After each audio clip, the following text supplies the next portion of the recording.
December 2nd, 2025, Netflix drops a documentary that becomes the second most viewed title on the entire platform, 21.8 million views in 6 days.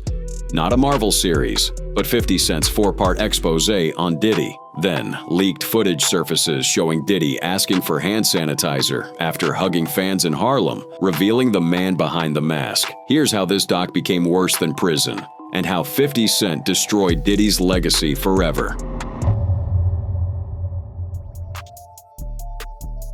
December 2nd, 2025, Netflix drops what becomes the second most viewed title on the entire platform for that week.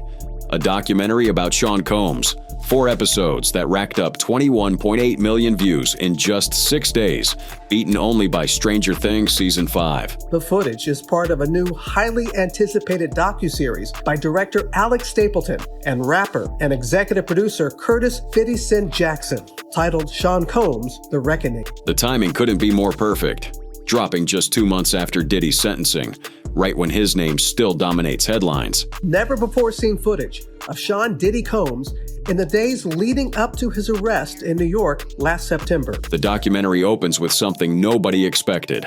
Exclusive footage from the days before Diddy's September 2024 arrest. Kirk Burrows' journal entries. The Bad Boy co-founder's handwritten notes, documenting financial aspects of Diddy's personal life. And all that came with it. Then there are 13 months of recordings from producer Rodney Lil Rod Jones. Behind-the-scenes documentation. Never-before-seen material from inside the operation. Evidence preserved in real time. It was very interesting to watch a man who's known for his brand presence. You know, he has a really amazing knack for marketing and all of that, and how he was sort of taking that into account in how he was coming off to the public. Episode 1, Pain versus Love, traces the transformation. How that kid from Harlem became a powerful mogul. Sean Combs is becoming Puff Daddy. Early collaborators interviewed, Uptown Records, Bad Boy Entertainment, and the City College Stampede tragedy. 9 people dead, setting a pattern that would repeat throughout his career. Episode 2 shifts to Bad Boy's explosion with Biggie's talent. The dangerous rivalry with Death Row Records. East Coast versus West Coast violence is escalating rapidly. Biggie's murder aftermath. An empire literally built on bloodshed and tragedy that somehow kept propelling Diddy forward. Says that he only leans into his black roots when it benefits him. So you watch his rise on black culture and black people and how much he abused and rode on other people's talent. Episode 3, Official Girl, documents what happened after Biggie's death. Career skyrocketing, string of violent incidents. Alarming allegations are emerging about abusive relationships with bad boy artists and romantic partners. This is where former Danity Kane member Aubrey O'Day speaks out about treatment as a bad boy artist. Exploitation, control, abuse of power. Young women are being targeted. Industry silence finally broken. Then Clayton Howard testifies. The former worker describes freak-off encounters. Male workers are transported interstate for prostitution. Paid sexual performances filmed without consent. Evidence of Mann Act violations laid out in detail. The exclusive video also shows Combs in Harlem greeting fans.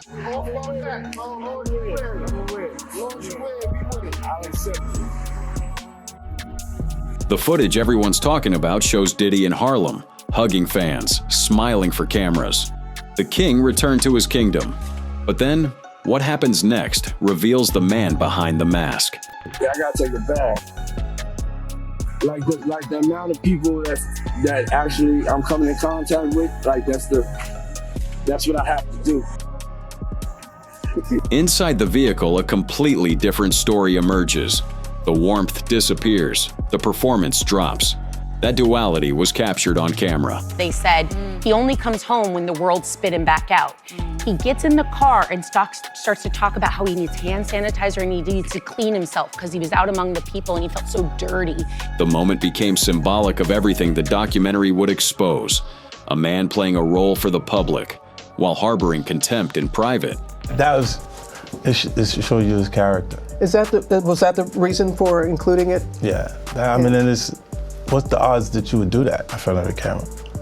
Like that's one of the moments where he forgot he was on tape. Episode 4, Blink Again, brings accusers forward with shocking abuse claims. The allegations trigger a federal investigation, led to the 2024 arrest, high-profile trial. 2 jurors interviewed explained the conviction. Alexandria Stapleton made it clear that the documentary's goal extended beyond just collecting allegations.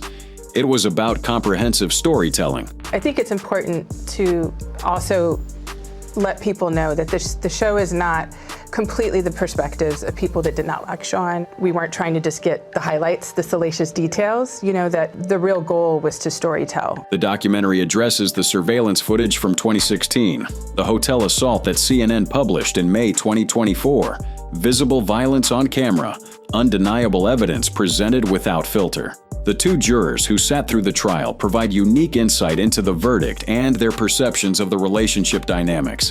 The 4-part series also features 2 jurors from Combs' trial who are speaking for the first time about how they reached their mixed verdict, finding Combs guilty of 2 offenses, but clear of racketeering and trafficking charges. Critics respond positively, over 90% on Rotten Tomatoes. 10 critics gave positive reviews, calling it meticulous and sober rather than sensational. Smoothly made and exhaustive, with well-evidenced allegations that leave deep impact.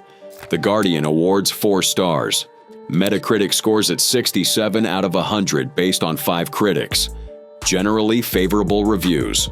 Serious journalism is recognized, not tabloid sensationalism. Comprehensive investigation with professional production values that earn industry credibility. Comparisons are immediately drawn to Surviving R. Kelly, similar dark emotional nature, exposing a powerful figure, pattern of abuse documented, victims finally heard, cultural reckoning moment, Me Too in the hip-hop demanding industry accountability.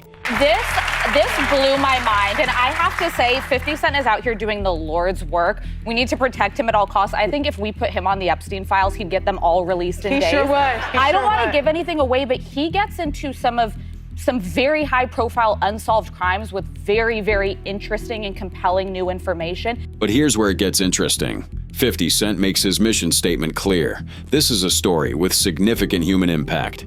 Joint statement with Stapleton emphasizing it's not just a personal beef. Justice for victims. Breaking hip-hop silence. Speaking when others wouldn't. The culture of silence in hip-hop had protected powerful figures for decades. 50 Cent decided that had to end. And for both of you, one of the other questions fans are asking is, there are a lot of great and powerful interviews in this, but where are A-list celebrities? Where are people in his orbit? December 7th, 2023. 50 declares proceeds from the project going to victims of misconduct allegations against Diddy. Financial compensation promised. Putting money where his mouth is. When discussing Cassie's story, 50 Cent acknowledges the unique vulnerability she faced entering the industry so young. I believe Cassie's a victim in all this because she came in she's like 18, like 19 years old. In the very beginning, after a while, over time, you conditioned for it. Cassie declined to participate, invited to be in the series, but politely declined involvement. 50 Cent spoke to her and husband Alex Fine to understand how things transpired, respecting her wishes, but telling the story anyway.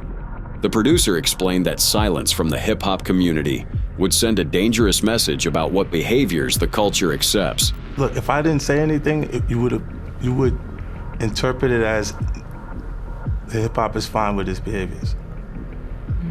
There's no one else being vocal. So you would look at it and just say... The most delicious piece of irony. That footage everyone's analyzing came from a videographer Diddy himself hired to control his narrative during his final days of freedom. The clip we just saw and other parts throughout the episodes is from a videographer that was hired by Sean Combs to document the days before he got arrested. 5 months of production before even hiring Stapleton. 50 working on the project, looking for people close to Diddy who were willing to speak and tell the truth.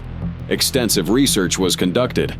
A comprehensive investigation was built methodically. Reflecting on the documentary's success, 50 Cent acknowledged how the project exceeded expectations and achieved its mission. I expected it to be number one. I told Alex in advance that she should expect it and prepare a war speech in advance because I got a chance to see the details of it. The documentary team started before there was even an indictment. People were terrified because it wasn't obvious that Diddy was going to jail. Fear of retribution and retaliation was real. I think that people also have to remember, this kind of goes into why some people chose to be a part of it and some people didn't. We started this before there was an indictment. So, you know, the air, the vibe, you know, when we first started this. That's what makes the testimony so powerful. These people spoke, knowing the risk. The music industry itself came under scrutiny. How did Diddy operate unchecked for so long? What systems enabled this? Stapleton reflected on what the jurors revealed about their deliberations and the complexity of the case they faced. I think that, you know, it is important for people to realize that they do make very valid points. You know, first of all, I think that all of the jurors obviously stood behind what the decision was. Bad boy artists describe exploitation and control. Everyone was afraid to speak because Diddy held the keys to their careers. But 50 Cent pointed out something crucial about why Diddy's old model of control no longer works in today's industry. If you think the artist that would have been a writer because he's like 600 pounds and they're saying he's not marketable. If he's still a talented artist, they would have took those songs and let him be a writer for someone they thought had a higher probability of sales. The old music business is gone. Artists now meet audiences before meeting record companies. Technology dissolved the power that executives like Diddy once wielded. Looking forward, 50 Cent offered his thoughts on what the future might hold for the disgraced mogul. I'm not sure. A comeback like in music? Yeah, I mean, or are people gonna just be over this? Well, I don't think he'll have a comeback with people aware that he's behind it. Maybe Diddy continues making music behind the scenes because that's what he knows. But public support? That ship has sailed. The documentary made sure of that. Sean Combs, The Reckoning, doesn't just document a fall from grace. It systematically dismantles the mythology of a man who spent decades controlling his narrative. Every interview, every piece of footage, every allegation builds toward one undeniable conclusion. The empire wasn't just crumbling, it was already destroyed. The documentary just made sure everyone saw exactly how it happened. And with 21.8 million views in 6 days, they definitely saw it. The documentary didn't just dismantle Diddy's public image, it also raised a bigger question. Why was 50 Cent the one willing to tell this story when so many others stayed quiet? 20 years of bad blood, business deals gone wrong, and uncomfortable encounters, all building toward 50 Cent becoming the loudest voice calling out Diddy when everyone else stayed silent. Their beef didn't start with a diss track or a Twitter feud. It started in a studio somewhere in New York City, around 2001, when 50 Cent was broke, hungry, and writing verses for other people's checks. One of those people was Diddy. 50 never forgot that early dynamic. Working relationship, sure. But friendship? Never. He'd later tell The Hollywood Reporter he wouldn't even call it that, because there was no real disappointment when they didn't speak. 50 ghost wrote verses, including Diddy's bars on G-Dep's Let's Get It, got paid pennies, never properly credited, and walked away feeling used. Those seeds of resentment planted themselves deep. By 2002, things seemed cordial enough on the surface. 50 appeared on a revamped Notorious B.I.G. track alongside Diddy. Puff even presented him with the Best Rap Video Award at the 2003 MTV VMAs, all smiles for the cameras. But underneath that professional courtesy, something was already fraying. The real break came in 2005. Maasai desperately wanted out of his bad boy contract after becoming a pastor and attempting a rap comeback. 50 Cent offered to buy him out and sign him to G-Unit. Publicly, Diddy said he supported the deal. Privately, he demanded what 50 considered an unreasonable amount. Reportedly, $2 million. 50 refused. The deal died. Their relationship never recovered. September 2006 marked the point of no return. 50 released The Bomb, a diss track that crossed every line. He quoted Dead Prez's 2000 hit Hip Hop and accused Diddy of knowing who killed Biggie Smalls. 50 rapped before mocking Diddy's famous white parties in the Hamptons. I guess this means I won't be invited to white parties in the Hamptons. But here's where it gets complicated. By 2007, they somehow ended up on a track together. I Get Money remix featured 50, Diddy, and Jay-Z, all bragging about their Forbes rankings. They even performed together at Madison Square Garden during Screamfest. A temporary truce, maybe. Professional appearance, definitely. But that underlying tension never left. The stories 50 tells about their personal interactions reveal why he found Diddy so uncomfortable. He claims that at Chris Lighty's wedding, Diddy approached him with an offer that made his skin crawl. He asked to take me shopping. 50 recalled years later. I thought that was the weirdest shit in the world, because that might be something that a man says to a woman. Let me move before I do something, you gon' make me mess up the wedding. 50 also recounted hearing Diddy tell Fabulous, Me and you, we need to party. His reaction, What is you talking about? When people say that to me, I get a little uncomfortable. By 2010, 50 was back on the attack. During a hot 93.7 FM interview, he dismissed Diddy's entire artistic credibility. Puff's not an artist. An artist would be someone who wrote actually something on a record. 1 month later, 50 created an online petition demanding Diddy let Big rest in peace. The petition's language cut deep. Biggie's name should never have become Combs' crutch. In 2018, Diddy tried to downplay their beef during his own Breakfast Club appearance, smiling through his response. I don't have no beef with Fifth. He loves me. Y'all can't see that he loves me. You really think that's hate? You know he loves me. Diddy said, Me and him could be friends, but he doesn't want to be my friend. Then came the vodka wars. Diddy represented Ciroc, inking a lucrative deal with Diageo. 50 partnered with Offend Vodka in 2016. Hip-hop beef became business competition, a new battlefield where 50 could attack on every platform. Puffs is not even vodka. It's grapes, says made with vodka. 50 told Drink Champs in 2018. Mine is made from wheat from Holland, distilled 5 times, a lot less sugar. Then later when you have a headache because you finished your full bottle of Ciroc, I told you I was smarter. November 2018 brought a rare moment of humanity. When Kim Porter passed from pneumonia complications, 50 sent genuine condolences. I know Puff is hit right now. He loved her for real, soulmate type. Chin up, Puff, positive vibes only. But that ceasefire didn't last long.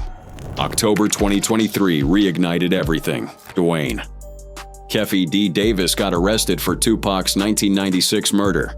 Davis had claimed in 2008-2009 that Diddy put $1 million hit out on Tupac and Suge Knight. 50 immediately posted, "So Pac got lined by brother love, LOL." When Diddy appeared on a podcast dismissing the allegations as nonsense, saying, We don't talk about things that are nonsense. We don't even entertain nonsense. the damage was already done in the court of public opinion. Then November 2023 happened. Cassie filed her lawsuit alleging sexual assault, abuse, and trafficking over 10 years. They settled the next day, no admission of guilt. But 50 wasn't letting it go. First he denied, then tape comes out. That means everything that Nick says is a lie. A lawsuit filed against Sean Diddy Combs accuses the music performer and executive of physical abuse and trafficking. The singer Cassie says the incidents occurred throughout her 10-year relationship with Combs. The lawsuit had been filed under a New York law allowing alleged offense victims to file past the statute of limitations, a window that was about to close. So I just wanted to be clear, this is a civil lawsuit. This is not a criminal lawsuit. There's no chance here as we stand for Sean Combs to go to jail. It's a civil lawsuit about money. Legal experts explained the stakes immediately. This was a civil lawsuit about money, not a criminal case that could send Diddy to prison. But the allegations themselves were severe. Claims of physical abuse, demands that Cassie perform acts with others while Diddy watched, and because these things happened years ago. So the statute of limitations is gone most places, but in New York, they have this law where they opened it up for a year and said, if you're a survivor of assault. The expected defense strategy was predictable. Claimed the allegations were fabricated, exaggerated, motivated purely by money. Cassie simply wanted a piece of Diddy's fortune. The first thing that comes to mind when we get these lawsuits in, not just of this nature, but any of them, is that the people are about money. But attorneys familiar with abuse dynamics explained why victims often stay silent for years. Relationships don't start abusive, they build gradually, trapping victims in cycles they don't recognize until they escape. When you're in a relationship for that long, sometimes things build up, where you go in and you're being wined and dined and everything is good, and gradually things get worse. So if I'm on her team as her attorney, I'm making it clear that that's what happened here. May 2020 war brought the hotel video. CNN published surveillance footage from 2016 showing Diddy assaulting Cassie. Kicking, dragging, throwing. Undeniable visual evidence. 50 ramped up his attacks immediately. When police raids seized over 1,000 bottles of baby oil from Diddy's homes, 50 created a mocked-up Diddy oil branding image that went viral instantly. Physical evidence like videos and witnesses are very important for the person bringing the claim. Remember, Cassie has to prove this claim. All that Sean Combs has to do is make it so it's unbelievable, but Cassie has to prove it. But this is where 50's mission shifted from trolling to something else entirely. In September 2024, after Diddy's arrest, 50 announced his documentary wasn't just social media jokes anymore. This was a long-term strategy to expose. But Curtis, people know about this very public, long-standing feud that you've had with Sean Combs. So what brought you to this project? Well, was there anything that surprised you when you were watching the footage? No, that didn't surprise me at all. 50 explained his reasoning with unusual clarity. If I didn't say anything, you would interpret it as hip-hop is fine with his behaviors. There's no one else being vocal. He doubled down with GQ. To be honest, just the culture itself. If someone's not saying something, then you would assume everybody in hip-hop is okay with what's going on. The uncomfortable truth. Other rappers stayed silent. I ain't gonna say nothing. I'm gonna mind my business, they'd say privately. Because of the position Diddy held in the culture for so long, the power he wielded, the fear he inspired. 50 explained why Cassie's story resonated with him on a different level. She'd entered Diddy's orbit as a teenager, barely 19 years old when she signed to Bad Boy Records. That power imbalance, that vulnerability, it changed his perspective on everything that followed. The documentary became 50's vehicle to separate Diddy's alleged actions from hip-hop culture itself. Director Alexandria Stapleton made that mission clear, preserving the culture while holding one man accountable for his alleged crimes. December 2024 brought strategic brilliance. 50 appeared on ABC News, and fans immediately noticed something calculated. One of the few stations they're allowed to watch in prison, observers noted. When asked about it, 50 confirmed with zero shame. I thought about it. What's wrong with that? Psychological warfare at its finest. December 2025 brought the release. 4 episodes, never-before-seen footage, testimony from alleged victims, and 50 Cent's name attached as executive producer, ensuring maximum attention. Diddy's camp fired back immediately, calling it a shameful hit piece built on stolen footage. His mother, Janice, released her own statement, denying specific incidents depicted in the series, particularly claims about abuse within their family. But 50 wasn't backing down. He'd spent 2 decades building this case in the public eye. From ghostwriting accusations to murder implications, from vodka wars to baby oil memes. What started as professional rivalry had transformed into something else entirely. A mission, he claimed, to give voice to the voiceless, to prove that hip-hop wouldn't stay silent about abuse, even when it meant confronting one of the culture's most powerful figures. Whether motivated by genuine concern for victims or decades of personal animosity, or perhaps both, 50 Cent had positioned himself as Diddy's loudest antagonist, and just when it looked like 50 Cent had won the narrative war, Diddy's sons decided they weren't going to let his story be told without a fight. December 28, 2025, Justin and Christian Combs dropped a trailer that shook the internet. Not another apology, not another plea for sympathy, a declaration of war. Sean Diddy Combs' sons, Justin and Christian, are teasing a new docuseries about their family. Justin and Christian King Combs appear in a new trailer released December 28th to Instagram by Zeus Network's founder. The brothers partnered with Zeus Network for a 2026 documentary release, promising to finally share their perspective. The clip showed them watching courtroom footage, headlines flashing across screens, news coverage playing on repeat. The trailer ended with Justin picking up a prepaid call from Fort Dix Federal Correctional Institution. Their father's voice on the other end, still connected, still fighting, still family. Zeus Network CEO Lemuel Plummer made something crystal clear in his statement. This wasn't about endorsing anyone's behavior. This was about giving two sons the platform to tell their story, their experience, their truth. Combs shares Justin with ex-Mesa Hilton and Christian with the late Kim Porter. The rapper is also dad to 34-year-old son Quincy and daughters Chance, 19, twins Delilah and Jesse, also 19, and Love, who is 3 years old. But here's the thing about truth in 2025. It's become a weapon, and everyone's armed. Months earlier, King Combs had already fired the first shot, May 2024. The track was called Pick a Side, and it wasn't subtle. Christian didn't hold back. The song directly challenged critics, specifically taking aim at 50 Cent and the whole No Diddy movement that had exploded across social media. He defended his family name with everything he had. The lyrics cut deep. Federal raids on the properties?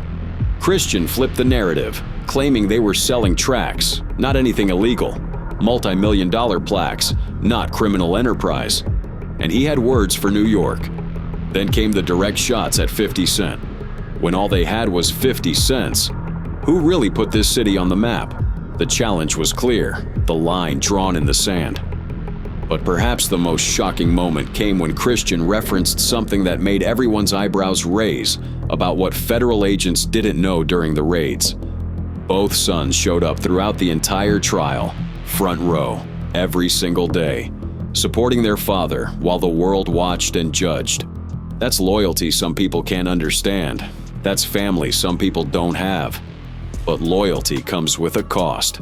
March 2024, the home raids, Justin and Christian found themselves temporarily handcuffed, detained while authorities tore through properties looking for evidence. Neither brother was arrested. Neither was charged. Their attorney, Aaron Dyer, called it exactly what it looked like: excessive force. The brothers watched their father's world collapse in real time. They sat through testimony after testimony. They heard allegations that would break most families. And they stayed. Meanwhile, 50 Cent's documentary machine was already in motion.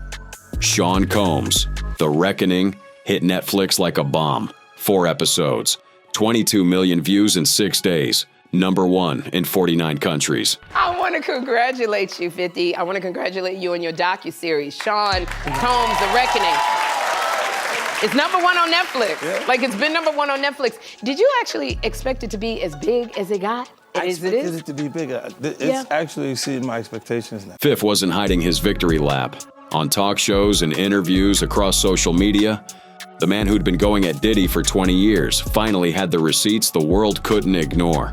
Director Alex Stapleton emphasized the depth of their research. 30 years of documentation, exclusive footage showing Diddy in crisis mode, dealing with lawsuits in real time, his carefully constructed public image cracking under pressure. The footage, well, I mean, I think it's rare to find someone who's being, talked about all over the country. All eyes were on him, so to speak. The documentary included moments that genuinely shocked people. Diddy forgetting the cameras were rolling, his mask is slipping, reality bleeding through the brand. When the Combs brothers announced their documentary, 50 had thoughts. Of course he did. He posted on Instagram with his signature mix of mockery and menace. Wow, I want to see this show. I'm not sure this was a good idea. Classic 50, always stirring the pot, never missing an opportunity. But then Marlon Wayans stepped into the arena, December 8th, 2025, the Cruise Show podcast, and Wayans had something to say about documentaries, narratives, and 50's real motivations. The audience is so beat down from years of Ricky Gervais.